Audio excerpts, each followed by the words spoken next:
ইন্ডিয়ার সাথে পাকিস্তানের যখনই খেলা হয়, পাকিস্তান কাউকে না কাউকে নিজের বাবা বানিয়ে ফেলে। বিরাট কোহলি চলে যাওয়ার পরে সেই ভূমিকাটা, মানে কে ভূমিকা পালন করবে সে তার ডিসাইড করতে পারছে না পাকিস্তান। কখনো অভিষেক শর্মাকে বানায়, কখনো হার্দিক পান্ডেকে বানায়, কখনো তিলক বর্মাকে বানায়, আর আজকে বানালো ঈশান কিষানকে। Ishii Kishi you R beauty. ম্যাচে যদি কেউ ফারাক করে দেয় তাহলে সেটা একটাই প্লেয়ার, সেটা হচ্ছে ঈশান কিষান। প্রথমে ঈশান কিষান যখন ব্যাট করছিল তখন আমার মনে হচ্ছিল যে এই পিচটা ব্যাটিংয়ের জন্য প্যারাডাইস পিচ, এই পিচটা দারুণ পিচ, এইখানে তো আমাদের 180 190 করতেই হবে। আমি জাস্ট খেলা দেখছিলাম আর এটা ভাবছিলাম। বাট তারপরে যখন আস্তে আস্তে আমাদের ইন্ডিয়ানসরা ব্যাটিং করতে শুরু করলো, লাইক তিলক বর্মা, সূর্যকুমার যাদব, তখন আমি ভ্যালুটা বুঝতে পারলাম ঈশান কিষানের। ঈশান কিষান আলাদা পিচে পুরো ব্যাটিং করেছে। 40 বলে 77 রান, 3টে 6 আর 10টা 4, পকেট ডায়নামাইট। এটাই হচ্ছে গডস প্ল্যান। যেই প্লেয়ারটা টিমের স্কোয়াডে ছিল না, জাস্ট কিছু মিসফরচুনে একজনের আউট অফ ফর্ম চলে যাওয়ার জন্য সে এলো। ফার্স্টে তিলক বর্মার বদলে সে এলো নিউজিল্যান্ডের সাথে যখন খেলাটা হচ্ছিল। তারপরে সঞ্জু স্যামসনের আউট অফ ফর্ম হয়ে যাওয়ার জন্য কিপিং করতে শুরু করলো। তারপর আস্তে আস্তে দারুণ ম্যাচ খেলতে শুরু করলো। প্রত্যেকটা ম্যাচে ওয়ার্ল্ড কাপে ঈশান কিষানের রান আছে। পুরো শেষ করে দিল পাকিস্তানের বোলিং লাইন আপকে, প্রিমিয়াম বোলিং লাইন আপকে শেষ করে দিল। তো কি হলো ম্যাচে, চলো প্রথম থেকে শুরু করা যাক। ভিডিওটাতে আগে যাওয়ার আগে যদি চ্যানেলে তুমি নতুন আসো আর প্রথমে আমার ভিডিওটাকে দেখছো, তাহলে প্লিজ লাইক, প্লিজ সাবস্ক্রাইব করো। একটুখানি মোটিভেশন আর একটুখানি যদি কমেন্ট পাওয়া যায়, wow, because it will motivate me. এই ফার্স্টে যেটা ব্লান্ডার করেছে পাকিস্তান, এই ইউজ ট্র্যাকে ফার্স্টে বল নিয়ে, আর যেটা টসে এসে সূর্যকুমার যাদব বলেও দিল যে তারাও চাইছিল, মানে আমরাও চাইছিলাম ফার্স্ট আমরা ব্যাট করি, আর সেটাই পেয়ে গেলাম। এই পিচটা অস্ট্রেলিয়া আর জিম্বাবুয়ের সাথে যখন খেলা হয়েছিল, যখন জিম্বাবুয়ে আপসেট করেছিল, সেই ম্যাচে কিন্তু এই পিচটা ইউজ হয়েছিল, আর আজকেও সেই পিচটা ইউজ হলো।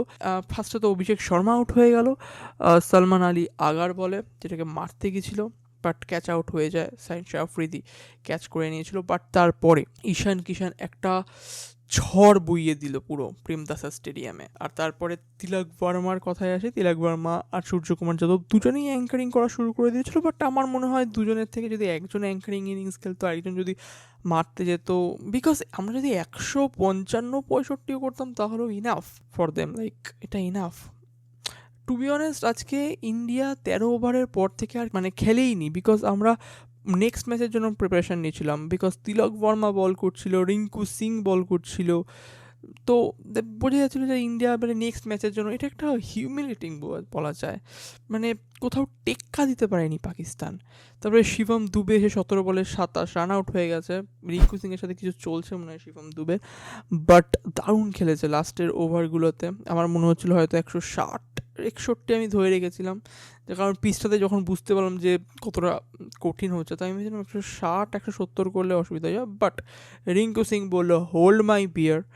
লাস্ট ওভারে এসে দারুণভাবে খেলেছে, প্রায় 12-13 রান, 15 রানের মতন এসেছিল মনে হয় লাস্ট ওভারে, 14 রান। সো দারুণ ইনিংস খেলেছে রিঙ্কু সিং। ছোট্ট ক্যামিও 4 বলে 11, যেটা আমাদের চাই সেরকমই খেলেছে। 1 4 1 6, ব্যাস ম্যাচ শেষ। শিবম দুবে কিন্তু আজকে উসমান তারিককে মেরেছে। উসমান তারিককে আমরা মারতে পারিনি, তার মারটা আবরার আহমেদ খেয়ে গেছে। বাট কই না, পরের বার যদি দেখা হয়, যদি লিগাল থাকে তার বোলিং অ্যাকশন আবার, বাট আমার মনে হয় লিগাল, যাই হোক। বাট ডকুমেন্টারি তারপরে যখন ব্যাট করতে এলো আমাদের ডকুমেন্টারি সাহেবজাদা ফারহান, আমি ভেবেছিলাম হয়তো বুমরা নেবে উইকেটটা, বাট হার্দিক পান্ডিয়া বলো ভাই প্রথম ওভারে আমি একে হাঁটিয়ে দিচ্ছি, কোনো বুমরা দেখবে না। তো তারপরে স্যাম আয়ুব, পুরো তাসের মতো আমরা পুরো তছনছ করে দিলাম পাকিস্তানের ব্যাটিং লাইন আপকে। বাবার আজম, সালমান আলী আগা, টেলিফোন নাম্বার রেখে দিয়েছে 0645 telephone number. So that's it. শুধু উসমান খান একটুখানি খেলার চেষ্টা করছিল, তাও 129 স্ট্রাইক রেট, আর ঠিক আছে চলো, লাইক কিছুই নেই ম্যাচটার মধ্যে, কিছুই ছিল না। ইন্ডিয়া এবারে মিনো ব্যাসার হয়ে যাচ্ছে নাকি কে জানে। বাট আমাদের ম্যাচ কিন্তু শুরু হবে, আর সুপার 8 শেষ, মানে সুপার 8 হবে থেকে 21 তারিখ থেকে 22 তারিখ থেকে আমাদের আসল ম্যাচ শুরু হবে, আর সেখানেই দেখা যাবে যে ইন্ডিয়া কতটা তৈরি ছিল এই ওয়ার্ল্ড কাপের জন্য। বিকজ এরা সব মিনোস, আমরা মিনোসকে ব্যাশ করছি, যদিও অ্যাসোসিয়েট নেশন কিন্তু অনেক ভালো খেলছে, অ্যাটলিস্ট পাকিস্তানের সাথে ভালো, মানে পাকিস্তানের থেকে ভালো খেলছে।